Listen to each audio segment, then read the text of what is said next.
My name is Amy, and this is the craziest story of my life. A story that started with a $500,000 lie and almost cost me everything that was truly real in my heart. It was 3 in the morning when I got the notification that would change my life forever. Once again, I was awake in my tiny studio apartment in Chicago, calculating how much longer I could pay the rent. My bank account showed numbers that made my blood run cold. $142. That was it. My entire digital empire had collapsed in a matter of weeks. You knew me as Amy Wilson, the influencer who supposedly traveled the world, wore designer clothes, and lived a dream life. In reality, I lived in a 200-square-foot walk-up in Wicker Park. The travel photos were all done in rented studios. The designer clothes came from thrift stores or were borrowed from friends. The 2 million followers, at least half were fake. But no one knew that. At least, they didn't until last week. That's when everything came crashing down. A resentful ex-boyfriend leaked screenshots of our private conversations, where I confessed a few minor lies about my lifestyle. The internet doesn't forgive. In 48 hours, I lost 300,000 followers. Brands canceled contracts. Agencies stopped returning my calls. I was officially canceled. In the dead of that night, lying on my bed that also served as a sofa, I scrolled through the hate comments on my last post. Fraud, liar, fake influencer. Each word was like a punch to the gut. I had built my entire identity on a persona that was now destroyed. That's when the message arrived that would change everything. The profile was verified. Elegant. Sterling Global Communications was the name of the company. The profile picture showed a sophisticated gold logo.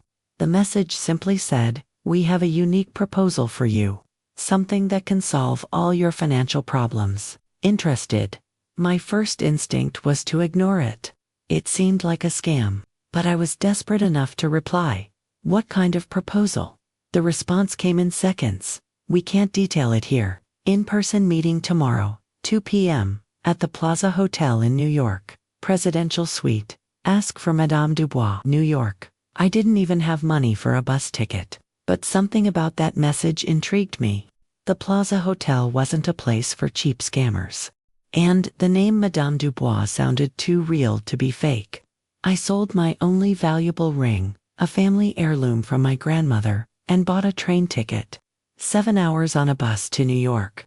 With a single change of clothes in my bag, and the last bit of foundation I had left to hide the dark circles from days of no sleep, the Plaza Hotel intimidated me from the moment I stepped into the lobby. White marble, crystal chandeliers, impeccable staff. I felt like an intruder in my fast fashion outfit and worn-out sneakers. But I took a deep breath and asked for the presidential suite. "Madame Dubois is expecting you," the receptionist said with a professional smile. The elevator ascended slowly to the top floor. My hands were sweating, my heart was pounding. When the doors opened, an elegant woman in her 50s was waiting for me. Perfectly styled blonde hair, an impeccable white pantsuit, shoes that cost more than my rent. "You must be Amy," she said in English with a subtle French accent. "I'm Isabelle Dubois. Please, come in." The suite was bigger than my entire apartment. Huge windows with a view of Central Park, furniture that looked like it was from a home decor magazine. Isabelle offered me champagne, but I preferred water. I needed a clear head.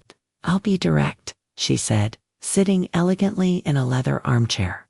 "We represent a very special client. Someone who needs a wife." Just to make sure you keep getting our stories, subscribe to the channel, give this one a like too, and tell me in the comments where in the world you're listening from. A wife for appearances. You understand. My stomach turned to ice. "What do you mean, a wife for appearances?" "A marriage of convenience. 6 months of public theater. Appearances at events, photos for social media, trips, dinners. Everything very well documented and publicized. In the end, you amicably separate. No real intimacy, just performance for the cameras." I swallowed hard. And who would be, the husband? Sheikh Tariq Al-Rashid, United Arab Emirates royal family. Very rich, very powerful, and with some image problems that need to be solved. Sheikh, royal family, United Arab Emirates. The words echoed in my head like something out of a movie. How much? I asked, trying to sound less desperate than I was. Isabel smiled for the first time. 500,000 US dollars, half at the beginning, half at the end. $500,000, $500,000 American dollars. I did the math quickly in my head. That was enough money to pay off all my debts, buy a small house, and still have enough left over to start my life again. Why me? I asked, suspicious. Why a cancelled American influencer? Exactly why, Isabel replied. You need to rebuild your image. He needs someone who understands the digital world but is also motivated to do a perfect job. Someone who has everything to gain and nothing to lose. The phrase hurt, but it was true. I really had nothing to lose. There are conditions, Isabel continued, opening a leather folder. Absolute secrecy about the nature of the contract. If anything leaks, you owe us double the amount. Exactly 6 months. No romantic relationships with third parties during the period. And total submission to the royal protocol rules that will be taught to you. She extended a thick document, at least 20 pages of fine print in English and Arabic. I need to think, I said, unable to hide the tremor in my voice. You have until 10 a.m. Tomorrow, Isabel said, getting up. If you accept, you'll fly to Dubai on Tuesday.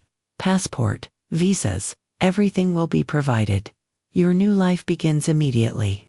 I spent the entire night in the cheap hotel room where I was staying, reading and rereading the contract.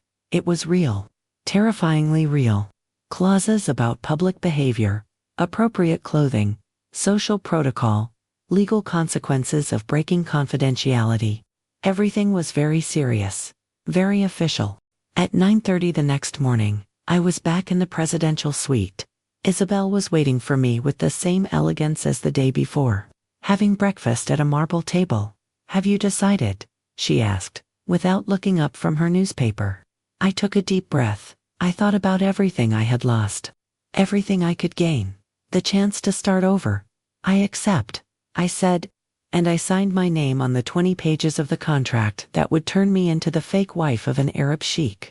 3 days later, I was on a private jet flying over the Atlantic, heading for a life I never imagined was possible. In my hands, a U.S. diplomatic passport with a special visa for the Emirates. On my arm, a Cartier bracelet that Isabel said was part of the costume. In my bank account, 250,000 American dollars. The first installment of my fake marriage. I had no idea what awaited me in Dubai. I didn't know what Sheikh Tariq al-Rashid would be like. I couldn't imagine the complexity of the world I was about to enter. I only knew that my life as Amy Wilson, the broke influencer from Chicago, was over. Now I would be Amy al-Rashid, the wife of a sheikh, and no one could ever know that it was all just a $500,000 lie.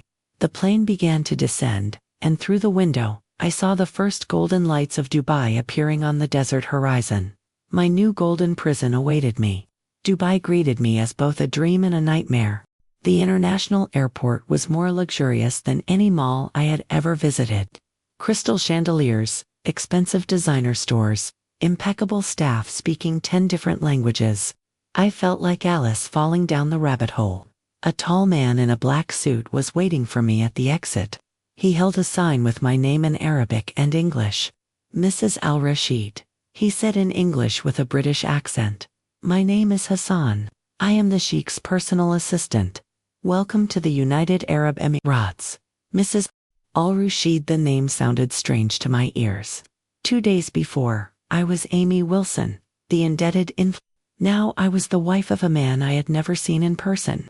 Hassan led me to a black limousine with tinted windows. The interior was all beige leather, with a mini fridge, a TV, and even a small office. During the ride to the hotel, he explained the schedule for the next few days. Tomorrow at 8 a.m., you will begin intensive protocol training, he said, consulting a golden tablet. Madame Fatima will be your instructor. 3 days of royal etiquette, public behavior, history of the Emirates and basic Arabic. And when will I meet, ... my husband? I asked, still awkward with the word. Hassan smiled discreetly. Sheikh Tariq returns from a business trip on Thursday. You will meet at the official dinner on Friday. Your first public appearance will be on Saturday, at a charity event. Everything was planned, timed, calculated. The hotel was a palace. I'm not exaggerating. Italian marble, real gold in the details, gardens with fountains and palm trees. My suite occupied the entire floor. A bedroom, living room, office, a closet the size of my old apartment, and a marble bathtub that could fit 5 people. On the king-size bed, I found 10 long dresses from designers I only knew from magazines. Cartier, Chanel, Valentino, Dior, a note said. For the first few days, the rest of the wardrobe will arrive tomorrow. On that first night, I spent hours on the suite's balcony, looking at the illuminated city. Skyscrapers that looked like spaceships. The Burj Khalifa shining against the starry sky.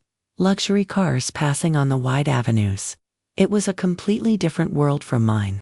I picked up my phone and almost posted a picture on Instagram. Then I remembered the confidentiality clauses. For now, I was still officially Amy in crisis. The public transformation would come later. The training started the next day, promptly at 8. Madame Fatima was an Arab woman in her 60s, elegant and severe. For 3 days, she taught me things I never imagined I would need to know. How to walk in long dresses without tripping. How to greet Arab dignitaries. The difference between appropriate and offensive gestures. Basic Arabic phrases. History of the Al-Rashid family. Behavioral protocols in mosques, palaces, and official events. A sheikh's wife is not just a beautiful woman, Madame Fatima would say in her firm voice. She is an ambassador. Every one of your words, every gesture, every facial expression, represents an ancient family and an entire nation. On the second day, she showed me photos of my husband. Sheikh Tariq Al-Rashid was 35 with dark hair, deep eyes, and a serious expression in all the pictures. He was handsome, I admit, but there was something distant about him. As if he were always thinking about complex problems. He lost his first wife 5 years ago. Madame Fatima explained discreetly. A car accident.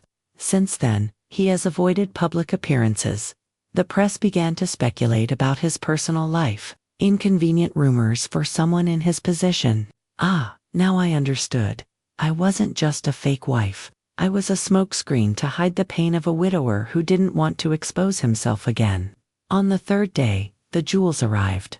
Boxes and more. Boxes of velvet with necklaces, bracelets, earrings, and rings that were worth more than luxury cars. They are borrowed, Hassan explained. But they will be yours for the 6 months of the contract. That night, I finally received the message I had been waiting for and dreading. Sheikh Tariq has arrived. The presentation dinner will be tomorrow at 8 p.m. where the navy blue Valentino. I spent the entire day nervous. I took 3 showers. I redid my makeup twice. The Valentino dress transformed me into someone else. Elegant, sophisticated, mysterious. In the mirror, I saw a woman who could truly be the wife of a sheikh. Hassan came to pick me up at 7:30. The restaurant was on the top floor of a 7-star hotel, with a panoramic view of all of Dubai. Tables were scattered among suspended gardens and illuminated fountains. Soft music, scented candles, a dreamlike atmosphere. Sheikh Tariq was waiting for me at a reserved table, with his back to the view. When he saw me arrive, he stood up elegantly. He was taller than he looked in the photos. At least 6'3". A tailor-made black suit, no tie. A naturally aristocratic posture. You must be Amy, he said in almost perfect English, with only a slight accent. His voice was deep, controlled. And you are Tariq, I replied, trying to sound confident. He formally kissed my hand, as royal protocols dictate. His eyes studied me for a few seconds. It wasn't a romantic or seductive look. It was analytical, as if he were evaluating an investment. Please, sit down, he said, pulling out my chair. The dinner lasted 2 hours, but it felt like an eternity. We talked about neutral topics, my adaptation to Dubai, the weather, the local food. He asked a few questions about the US, always politely, but there was a calculated coldness in every word. There was no romance. There was no chemistry. It was a business meeting disguised as a date. "Tomorrow will be our first public appearance," he said when we finished dessert. "A charity event for refugee children. The press will be present. Do you understand what that means?" "That I need to play the part well," I replied. He nodded. "Exactly. From tomorrow on, you are my wife to the world. I hope you are prepared." That night, alone in my suite, I realized the dimension of what I had accepted. It wasn't just pretending to be rich and happy on social media. It was living a lie in front of millions of people, cameras, journalists. It was deceiving the entire world. But $250,000 were already in my account, and another 250 were waiting for me at the end. It was too late to back out. The next day, Hassan arrived with a complete preparation team. Professional makeup artist, hairstylist, stylist. They spent 3 hours transforming me into the perfect version of a Sheikh's wife. The dress was a golden Elie Saab that sparkled with every movement. My hair was pulled into an elegant bun with loose strands framing my face. The makeup was flawless but natural. The jewels, discreetly extravagant. When I looked in the mirror, I didn't recognize myself. The broke influencer Amy had completely disappeared. In her place was a woman worthy of international magazine covers. Tariq was waiting for me in the hotel lobby, once again impeccable in his tailor-made suit. But this time, when he saw me, something in his eyes changed. For a fraction of a second, I saw approval there. "You are perfect," he said, offering his arm. We left the hotel under a flurry of camera flashes. There were at least 20 paparazzi waiting. "Sheikh, Sheikh. Over here, who is she?" They shouted in Arabic and English.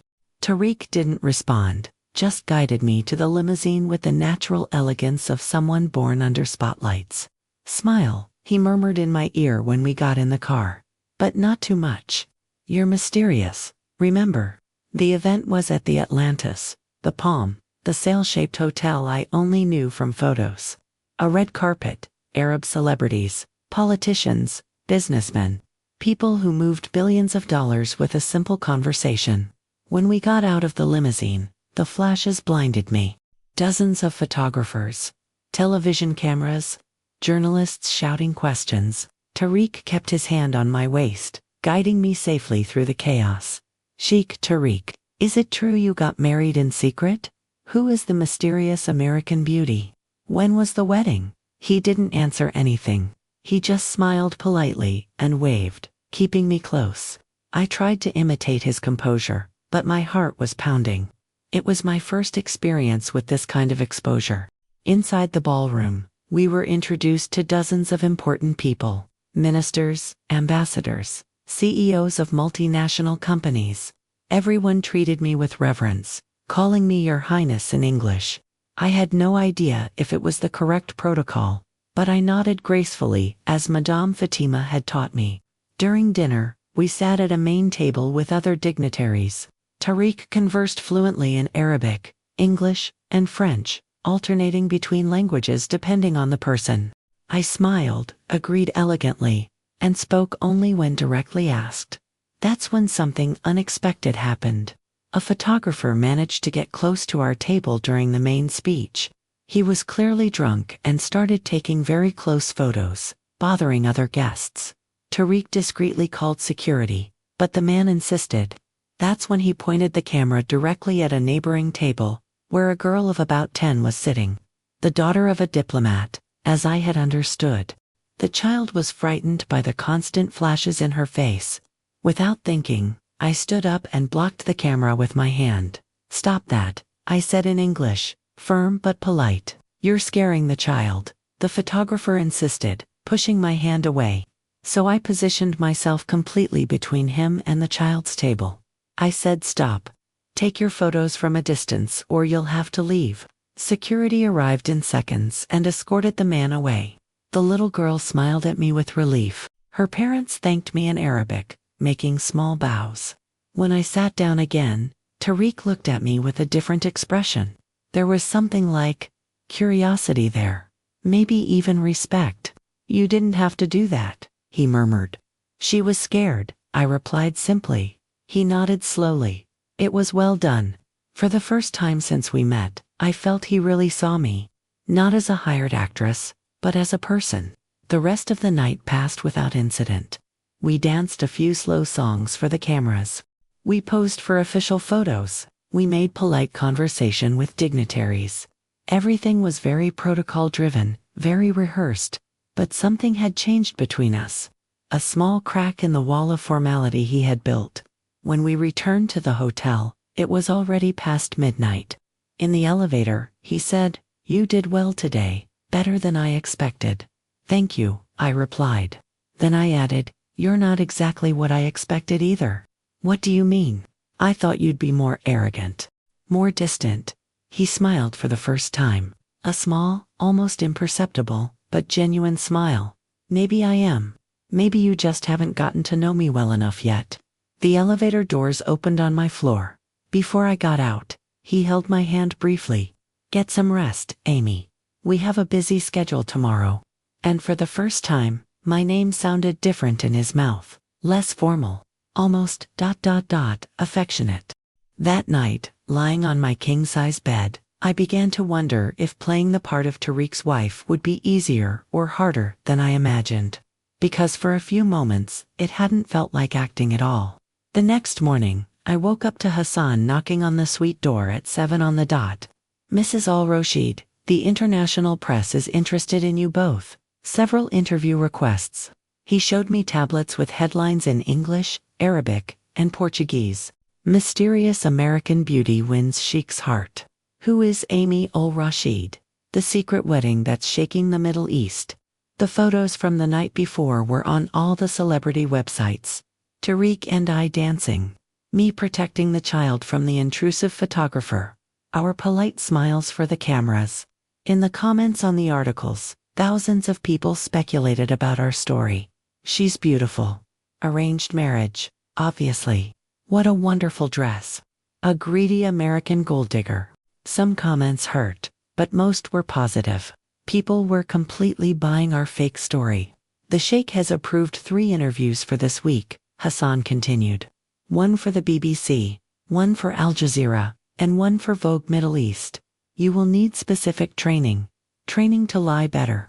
To perfect my performance as a wife in love." The following days turned into an intense routine. Media training classes in the morning. Interview rehearsals. More social protocols. Strategic appearances at famous restaurants, luxury malls, cultural events. Always accompanied by Tariq, always in the spotlight, always performing. He was a better actor than I was. Natural, convincing. At public events, he would hold my hand, whisper in my ear, smile when he looked at me. To any observer, we looked like a couple in love. But backstage, he maintained the same polite coldness from our first dinner. Conversations were only about work. Meetings with advisors. Discussions about the public schedule. Nothing personal, nothing intimate. We slept in separate rooms. We ate together only when there were cameras around. Our private life was completely private, non-existent, until the invitation arrived that would change everything. "The Emir of Abu Dhabi has invited us for a weekend at the palace," Tariq announced during a formal breakfast on my suite's terrace. "It's an extraordinary honor. Only 3 couples were chosen. Abu Dhabi, the royal palace." I knew it was an important event from the serious expression on his face. "There will be specific protocols," he continued. "You will need appropriate attire for each occasion. Official dinners, a desert tour, a religious ceremony. Hassan will organize everything." "And will we have to share a room?" I asked, trying to sound casual. He hesitated for a second. "Yes, it will be expected of us. But don't worry, the suites are spacious. There are comfortable sofas.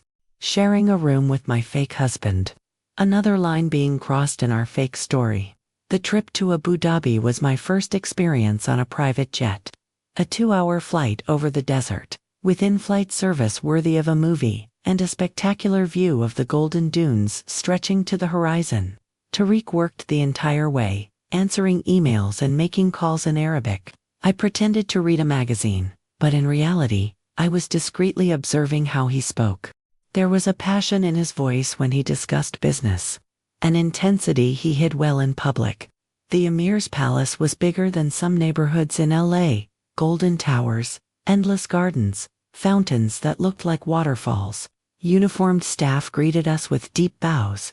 Our suite was the size of a house.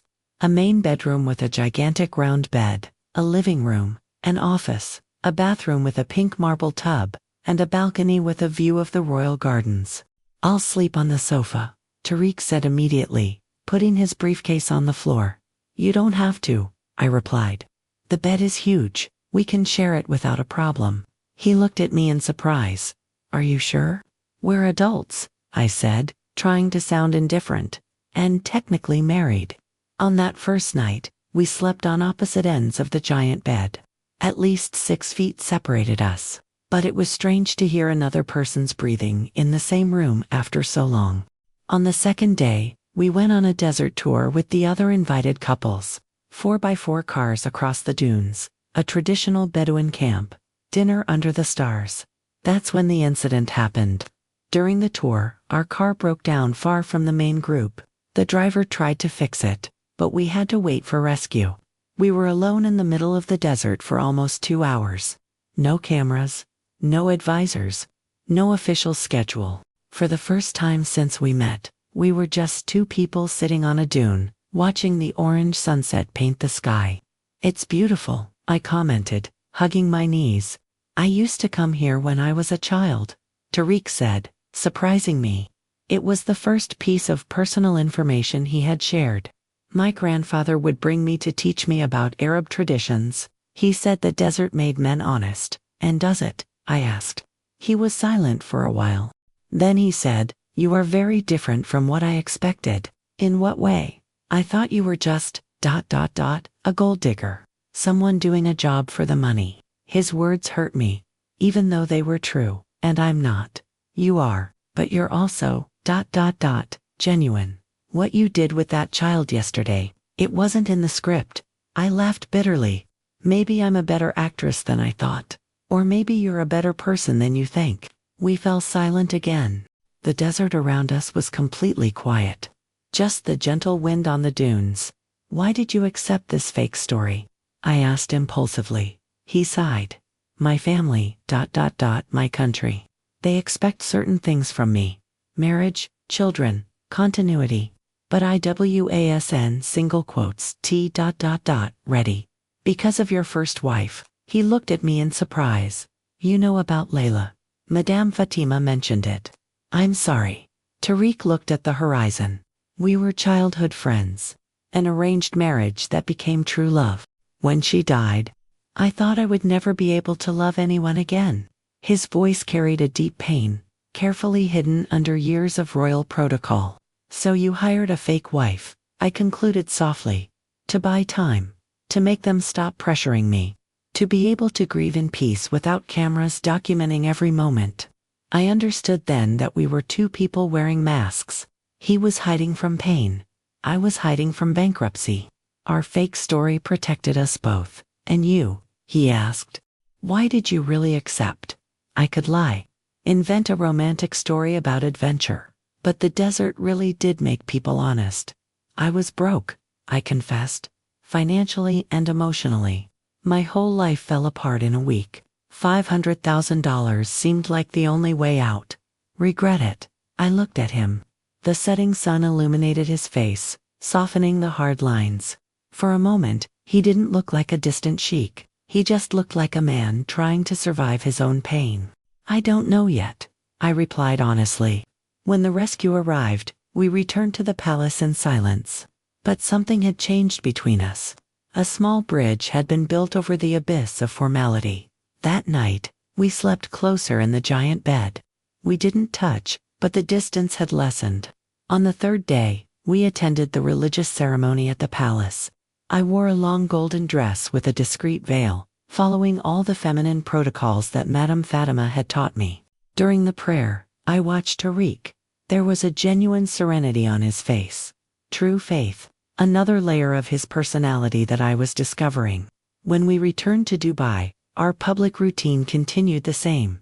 Events, dinners, strategic appearances. But in private, we started talking more. Little things. He asked me about the U.S. I asked about Arab traditions. Nothing deep. Nothing intimate, but it was real. That's when the problems began. An American journalist named Ryan Miller had started investigating my sudden rise to fame. I saw the first article on a Thursday morning. The mystery of the influencer who became a princess. He had interviewed old friends, former colleagues, owners of stores where I had borrowed clothes. He was putting together the pieces of the puzzle of my fake life. Amy Wilson was known for exaggerating on social media, a former friend said in the article. She always posted in expensive places but never had money to split the bill. She lied about trips, about clothes, about everything. Another anonymous source revealed. If she's really married to a sheikh, it must be a scam. My stomach froze. If Ryan kept investigating, he would discover my financial problems, the fake followers, all the lies I had told even before meeting Tariq. Worse, if he discovered the contract with Isabelle Dubois, my life would be definitively destroyed. And Tariq's too. I showed the article to Hassan, who immediately activated the public relations team. We can sue for defamation, he suggested. Or try to buy his silence. No, I said. That would just confirm there's something wrong. Let's ignore it for now. But ignoring it became impossible when Ryan published a second article, The Secret Debts of the American Princess. This time, he had documents, screenshots of loan apps, proof of debts, photos of me leaving cheap photo studios where I pretended to be in expensive locations. The article went viral in the US. #FakeAmy became a trending topic. Gossip bloggers picked it up. YouTube channels made videos analyzing every lie. It was Hassan who told Tariq. I was at the hotel spa when he arrived, more tense than I had ever seen him. We need to talk, he said, sending the masseuse away. We sat in the reserved pool area. He had a tablet in his hand with the articles translated into English. Is it true? He asked directly. What specifically? The debts, the fake followers, the lies about your life. I took a deep breath. Yes, it's true. He was silent for a long time. Then he said, Why didn't you tell me? Because you didn't ask. And because it didn't make a difference for our agreement. It didn't make a difference, he repeated, incredulous. Amy, if the press discovers our marriage is fake, it will be an international scandal. My family, my country, my reputation, ... double quotes. I know, I exploded. Do you think I don't know what's at stake? That I don't understand the consequences? Then why didn't you alert me about this journalist? Because I thought I could control it. That he would give up or move on to something else. Tariq stood up, clearly agitated. That's naive, Amy, or irresponsible. His words hurt me deeply. After weeks of living together, after genuine moments like the one in the desert, he still saw me as just an incompetent employee. Maybe you should cancel the contract, I said, also getting up. Hire a better actress. Someone without a problematic past. Maybe I should, he retorted coldly. And he left, leaving me alone by the pool with the feeling that our fragile closeness had been completely destroyed. That night, we had dinner in silence. The next day, we appeared together at a business event, but the tension between us was palpable. We smiled for the cameras, but avoided looking at each other directly. Ryan Miller published a third article. Sources confirm, the influencer's wedding is a hoax. This time, he cited an anonymous source close to the royal family, claiming that the marriage had been arranged by an international public relations agency. He didn't have concrete proof yet, but he was dangerously close to the truth. That's when everything completely blew up. A former employee of Sterling Global Communications leaked information about marriages of convenience contracts for international celebrities. She didn't mention specific names, but the description was too detailed to be a coincidence. They pay up to $1 million to women willing to fake relationships with famous clients, the former employee revealed. Contracts from 6 months to 2 years. Everything very well documented to look real. The article was republished by international media outlets, CNN, BBC, Al Jazeera. The scandal crossed borders. Isabelle Dubois called in a panic. You need to make a public appearance immediately. Something that proves the relationship is real. Genuine intimacy, displays of affection, some romantic declaration. Tariq listened to the call in silence. When Isabelle hung up, he looked at me with an expression that mixed anger and resignation. Can you play the part of a wife in love? He asked sarcastically. I can play anything, I replied in the same tone. That's what you pay me for. Good. Tomorrow we will give a live interview to CNN International. You will tell them how we met, how you fell in love, what our intimate life is like. Lying about everything, he confirmed. We spent the night rehearsing our fake love story. How we met at an international conference in the US. How it was love at first sight. How he proposed to me on a beach at sunset. How happy we were and that we planned to have children. Every word was invented, every detail fabricated. But we needed to be convincing enough to fool experienced journalists and millions of viewers. On the morning of the interview, the makeup artist transformed me into a radiant version of a happy wife. A light pink dress, delicate jewels, my hair loose in natural waves. Tariq wore a light gray suit without a tie, more casual than usual. We sat on the studio sofa, holding hands. The cameras turned on. The host, an elegant American blonde, smiled professionally. We're here with Sheikh Tariq al-Rashid and his wife Amy, at the center of a controversy over the authenticity of their marriage. Thank you for agreeing to speak with us. Thank you for having us, Tariq said calmly. Let's get straight to the point. There are allegations that you didn't know each other before you got married.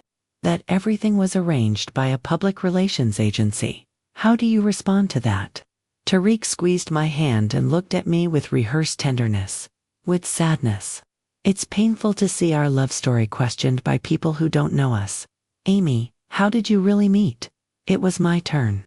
I took a deep breath and began the most elaborate lie of my life. It was at a sustainable development conference in LA 8 months ago, I said, smiling like a woman in love. Tariq was speaking about renewable energy projects in the Emirates. I was fascinated by his intelligence, by the passion with which he talked about the future of the planet. And when did you know it was love? I looked at Tariq as if he were the man of my dreams. For me, it was instantaneous. He had this presence, this depth. Talking to him was like discovering a new world. Since you've been here with me all this time, it means you enjoy our story. So, subscribe to the channel so you don't miss the next ones. Give this one a like, and tell me in the comments where in the world you're watching from. And for you, Sheikh Tariq. Amy challenged me, he replied, looking at me with perfectly fabricated admiration. She asked questions that no one else did. She saw beyond the titles and protocols. She made me remember who I was before I was a sheikh. But there have been criticisms about Amy's past on social media. We all make mistakes when we're young, Tariq said, interrupting gently. What matters is who we are today. And today, Amy is the most genuine, most courageous woman I know. The interview continued for 40 minutes. We invented details about our first date, our honeymoon, our future plans. We laughed at appropriate moments. We looked at each other with fake complicity. We perfectly played a couple in love. When the cameras turned off, we immediately let go of each other's hands. The forced closeness made us uncomfortable. You were convincing, the producer said. The audience loved it. But I felt dirty. I had lied to millions of people with the ease that scared me. Worse, I had liked the feeling of power that came with a well-told lie. In the car on the way back to the hotel, Tariq said, "You're a better actress than you thought. You too. Years of political training," he explained. "I learned as a child to say what people want to hear, even when it's not true. Especially when it's not true." We arrived at the hotel in silence.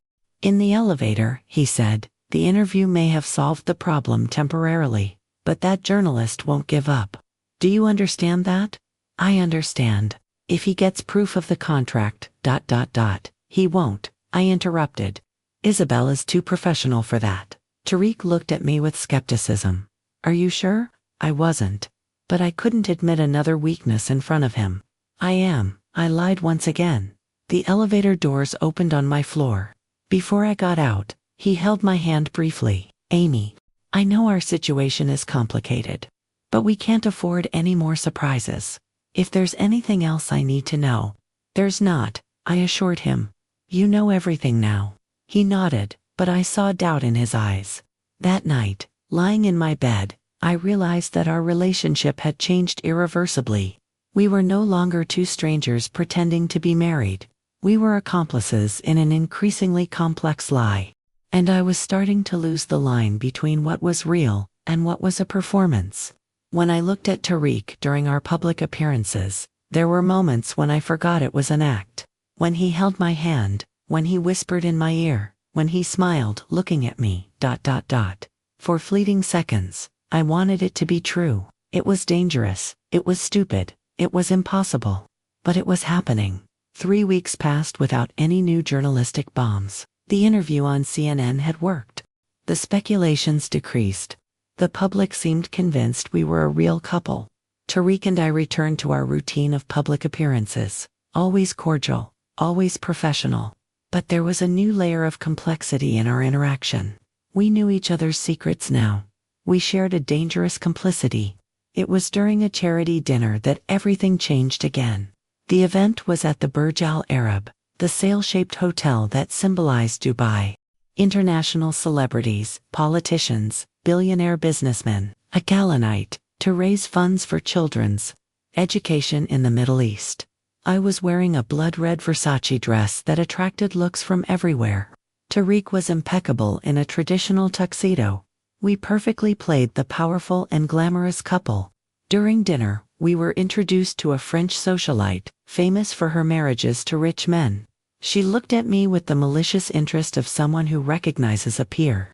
"How lucky you are, darling," she said in French, assuming I wouldn't understand. "Catching a sheikh must be a lot of work." Tariq discreetly translated, watching my reaction. I smiled politely and replied in the same language. Actually, he was the one who caught me. Some men still know how to recognize value when they see it. The woman was taken aback. Tariq smiled genuinely for the first time in weeks. "Impressive," he murmured in my ear. "Where did you learn French?" "Public school in the US has its quirks," I whispered back. "Sometimes we're more than we appear." That's when the unexpected happened, that would change everything. The lights in the ballroom completely went out. A total blackout hit the entire hotel. In the absolute dark, hundreds of guests began to move nervously. Worried voices in various languages. The sound of chairs being knocked over. Tariq immediately held my hand. "Stay close to me," he said softly. The emergency generators took several minutes to turn on. During that time, we were alone in the dark, surrounded by strangers, holding hands as if it were natural. "Are you okay?" he asked. "I am, and you?" "Better now." There was something different in his voice, softer, less protocol-driven. When the lights came back on, we didn't let go of each other's hands immediately. For a few seconds, we remained connected without needing to act for anyone.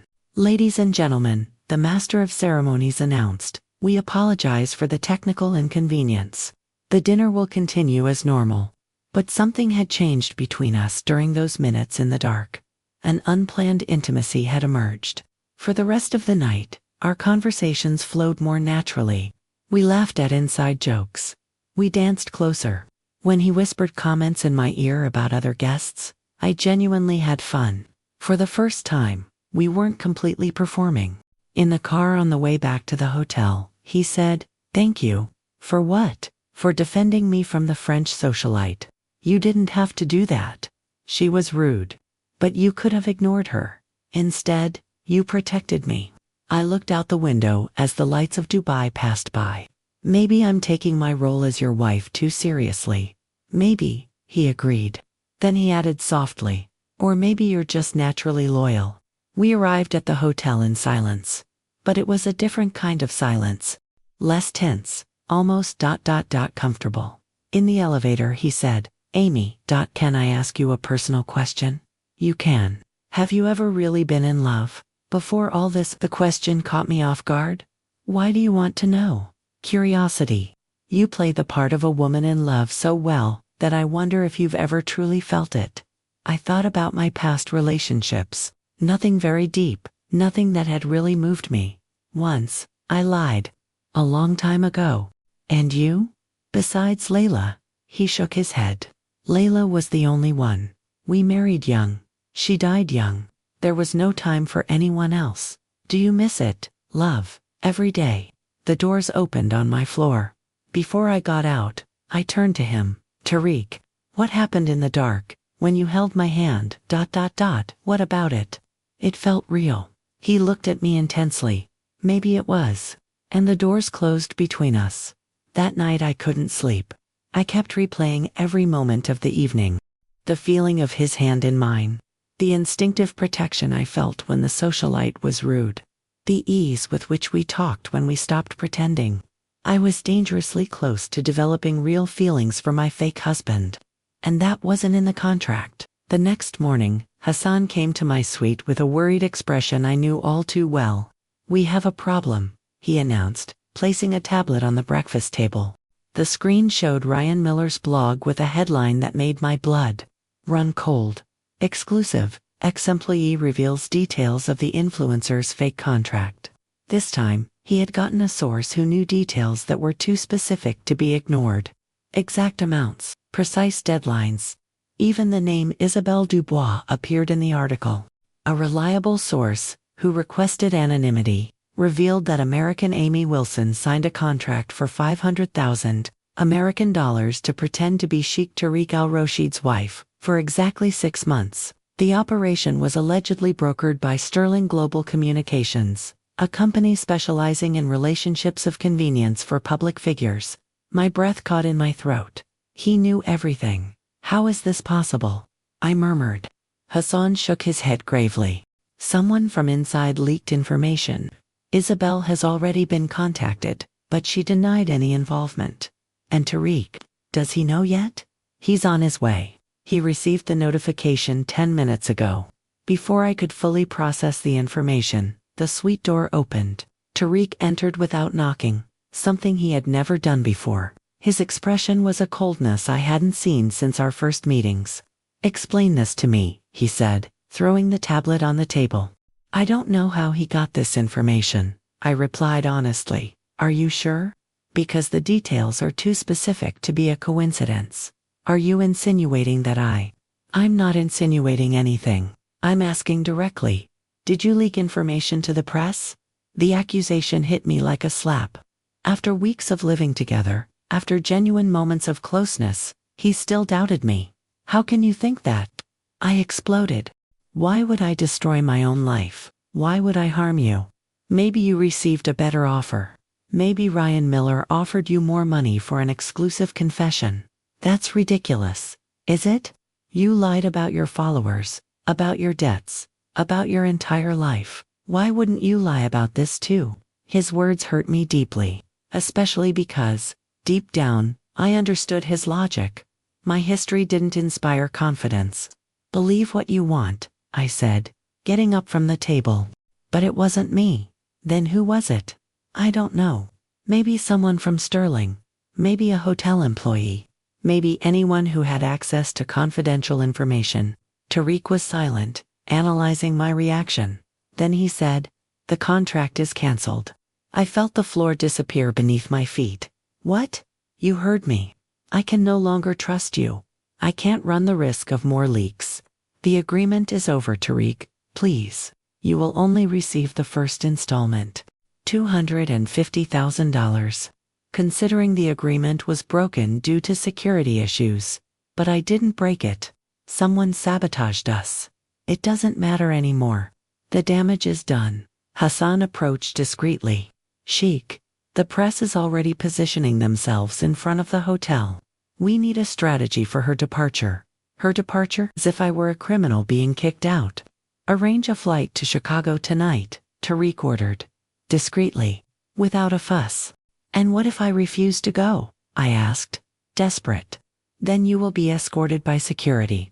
Your choice. In that moment, all the anger and frustration from the last few weeks exploded. You know what else, Tariq? Maybe it's for the best. Because I was starting to forget that all this was fake. I was starting to feel something real for you. And that would be the biggest mistake of my life. He stopped on his way to the door. What did you say? You heard me. In the last few weeks, in the moments when we weren't acting, I started to care. I started to worry about you, to want to protect you, to feel something that wasn't in the script. I turned to face him completely. But you're right. I'm a liar, a scammer, a gold digger. So it's better for me to leave before I mess up your perfect, controlled life even more. Tariq looked at me with an expression I couldn't decipher. Surprise, pain, confusion. Amy, double quotes, no, I interrupted. I've said enough. Hassan, arrange my flight.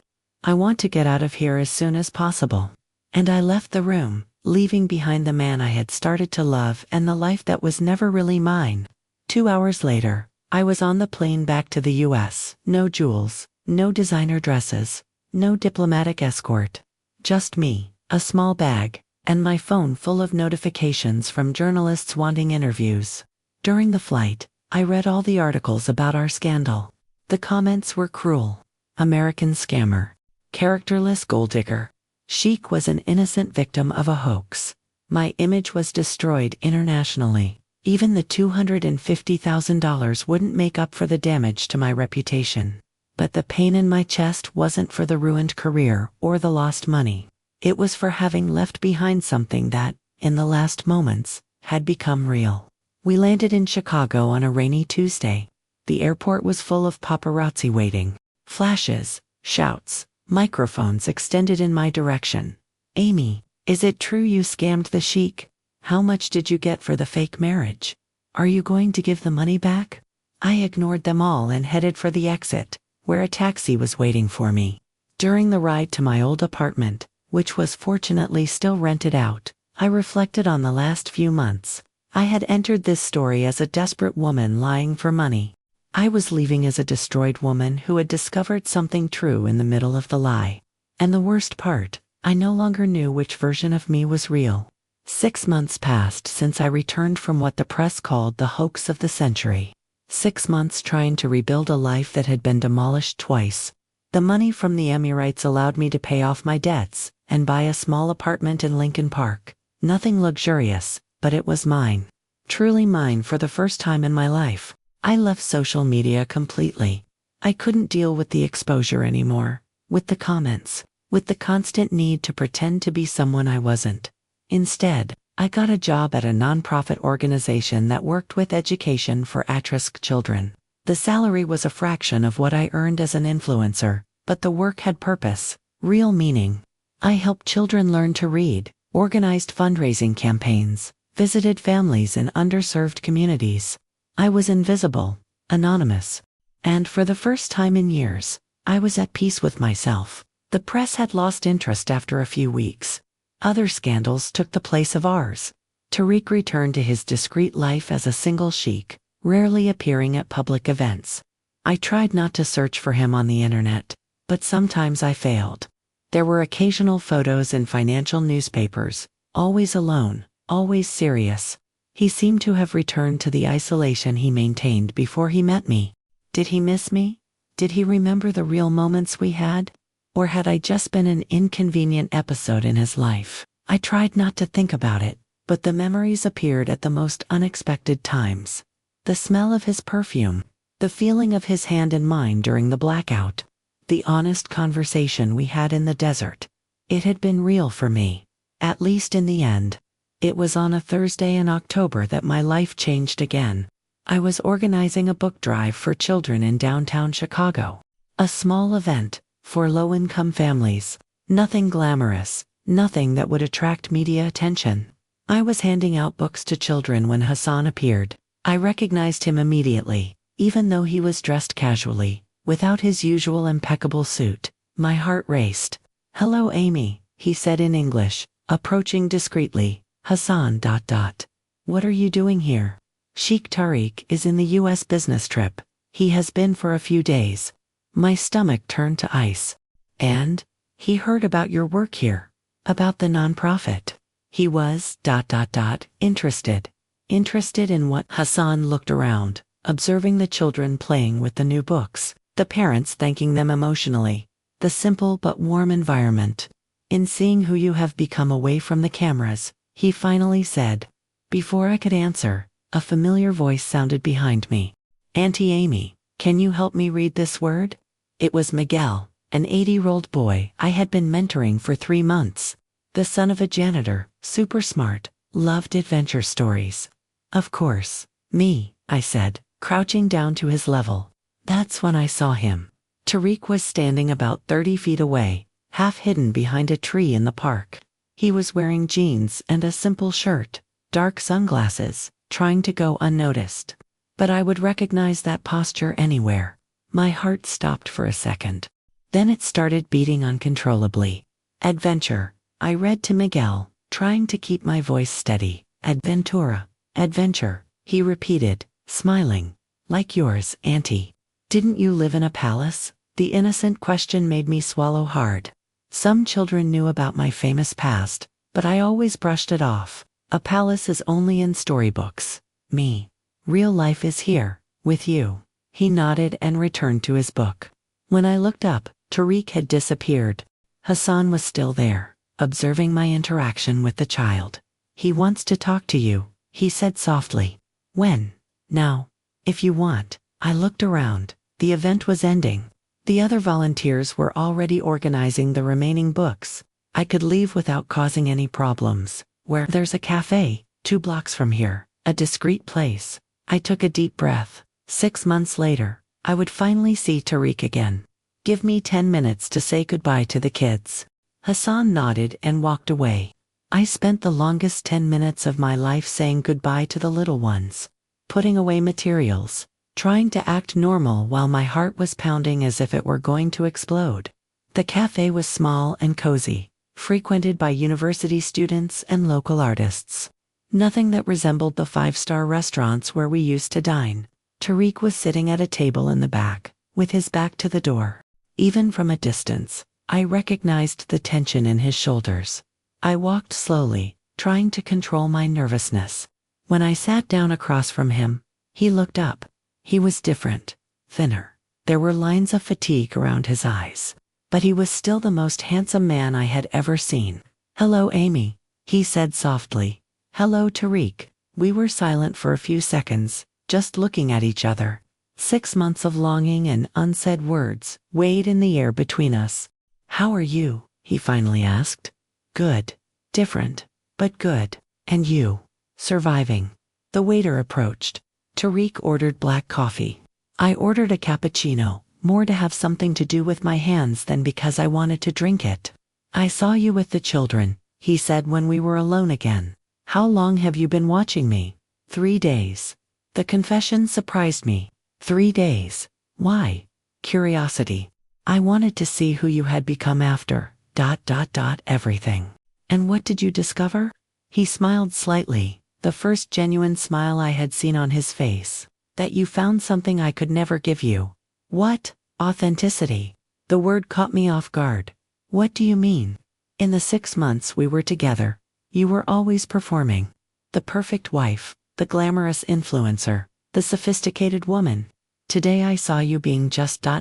you. And who am I? Someone who genuinely cares about people who can't offer anything in return. Someone who found purpose beyond money and fame. Someone who had stopped, as if he had said too much. Someone who ... I insisted. Someone I should have fought for. My heart stopped. Tariq ... double quotes. No, let me speak. I've spent 6 months hating myself for kicking you out that way. For doubting you without proof. For destroying something that was starting to become real. Did you find out who leaked the information? Yes. It was Isabel. She was being blackmailed by Ryan Miller. He had compromising information about other Sterling clients. She chose to sacrifice our contract to protect the company. The revelation left me speechless. And she confessed. After a lot of pressure. But I only found out 2 weeks ago. Why didn't you look for me before? Tariq stirred his coffee, avoiding my gaze. Because I didn't know what to say. How to apologize for destroying something precious. How to explain that it took me 6 months to realize I was in love. In love. The word echoed in my head. Are you saying that? That I fell in love with my fake wife, he confirmed, finally looking into my eyes. That the last moments we spent together were the only real ones in my life in the last 5 years. That I can't stop thinking about you. Tears began to form in my eyes. Tariq, you can't show up after 6 months and say these things. Why not? Because it hurts too much. Because I already accepted that it wasn't real. Because I built a new life, and I can't just... You can't, or you don't want to. The question silenced me. Because the truth was, I wanted to. Desperately. Our story started with a lie. I finally said, how can it turn into something true? Because people change. Because sometimes we need to pretend to be someone to discover who we really are. Because what I felt for you in the last few weeks in Dubai wasn't a pretense. And what did you feel? Protection. Admiration. Curiosity about your thoughts. Your opinions. A desire to make you genuinely smile. Not for the cameras. Longing when you weren't near me. He extended his hand across the table, lightly touching mine. Love, he said simply. Me too, I whispered. I also fell in love with you. Then what's the problem? The problem is that you're a sheikh. You live in a world of protocol, politics, responsibilities, and I'm an ex-influencer who works at a nonprofit earning $2,000 a month. What if none of that mattered? But it does, Tariq. It matters to your family, your country, your position. He squeezed my hand. What if I told you I'm willing to give all that up? I looked at him, incredulous. You can't be serious. I am. These 6 months made me realize that I lived my whole life fulfilling other people's expectations. First to honor Layla's memory, then to satisfy my family. I never made a choice just for myself. And now I want to choose you. I want to choose true love for the second time in my life. The tears finally rolled down my cheeks. But what about your duties? Your responsibilities? There are ways. I can abdicate minor titles. Keep only functions that allow me to live wherever I want, with whomever I want. You would do that for me. I would do that for us. We were silent, holding hands, as the Chicago afternoon passed outside the cafe. Ordinary people living ordinary lives, without royal protocols or fake contracts. It would have to be slow, I finally said. No pressure, no rush. Getting to know each other for real this time. How much time do you need? I don't know. Maybe months. Maybe years. I have the rest of my life, he said, smiling. And if it doesn't work out, if we discover that we only worked in fantasy, then at least we'll know we tried. That we didn't let fear decide for us. I looked into his eyes and saw absolute sincerity. He wasn't the calculating sheikh I met in Dubai. He was a man in love, willing to risk everything for it. There's one condition, I said. What is it? No paparazzi, journalists, or public exposure. If we're going to try, it has to be in private. Just the two of us discovering if what we feel is real. I accept. And I'm keeping my job at the nonprofit. It's important to me. I also accept. And you're going to meet the kids in the program. You're going to understand why this work makes me happy. I can't wait. I smiled for the first time in 6 months. A true, full smile that came from the bottom of my heart. So, officially, are we starting over? No, Tariq said, raising our intertwined hands and gently kissing my fingers. We're starting for real. For the first time, we left the cafe together, walking slowly through the streets of Lincoln Park. He told me about the last few months, about how he had rethought his entire life. I talked about my work at the nonprofit, about how I had found peace and simplicity. There were no cameras. There was no script. There was nothing but two people who had found each other through a lie and were now trying to build a truth. When we got to the door of my building, he said, "Can I see you tomorrow?" "You can, but be ready to play with kids. Tomorrow is a community activity day. It will be an honor." He leaned in and kissed my forehead delicately. A simple, affectionate gesture, free from any contractual obligation. "Good night, Amy." "Good night, Tariq." I walked up the stairs of the building with a light heart for the first time in months. I didn't know what the future held. I didn't know if our love would survive the pressures of the real world. But I knew it would be worth it to try. Because sometimes, the best true stories begin with the most unlikely lies. And ours had started with a $500,000 lie that turned into the most precious truth of our lives. 6 months later, I was in the same cafe where we had reconnected, waiting for Tariq to arrive for our weekly conversation. It had become our tradition, every Thursday, in the same place, talking about everything and nothing. He arrived promptly at 3 in the afternoon, as always. But this time he was carrying a small blue velvet box. My heart raced. If this story kept you hooked until now, just imagine the next ones. Subscribe to the channel so you don't miss any. Give this one a like, and tell me in the comments where in the world you're listening from right now. It's not what you're thinking, he said, smiling at my expression. At least, not exactly. He sat down across from me and placed the little box on the table. What is it? Open it. Inside was a simple, delicate ring. White gold with a small emerald. Nothing extravagant, nothing royal. Just beautiful. It's a proposal, he said. Not for marriage, not yet. But for a true commitment. To build something real together, without rush, without pressure. I took the ring with trembling hands. Tariq, these last 6 months have been the best of my life. Getting to know the real you, without scripts, without cameras. Seeing you work with the children, learning about who you really are, and who am I? The most courageous, most authentic, most generous woman I've ever met. Someone who makes me want to be a better person every day. I put the ring on my finger. It fit perfectly. Is that a yes? He asked, nervous. It's a yes to continuing to discover what we can be together. It's a yes to true love built slowly, with patience. And one day, when we're ready, one day we'll talk about forever. I completed. But today we talk about today. And today is perfect. He held my hand with the new ring and smiled. The same smile that won me over in the Abu Dhabi desert, but now free of any pretense. I love you, Amy. The real Amy. I love you too, Tariq. The real Tariq. And there, in that simple cafe in Chicago, far from palaces and protocols, 2 people who met through the biggest lie of their lives, sealed the greatest truth they had ever found. Love has no price. But sometimes it takes a $500,000 in lies to discover what's worth more than any money. Our story had started as a hoax for $500,000. It was ending as a love that was priceless.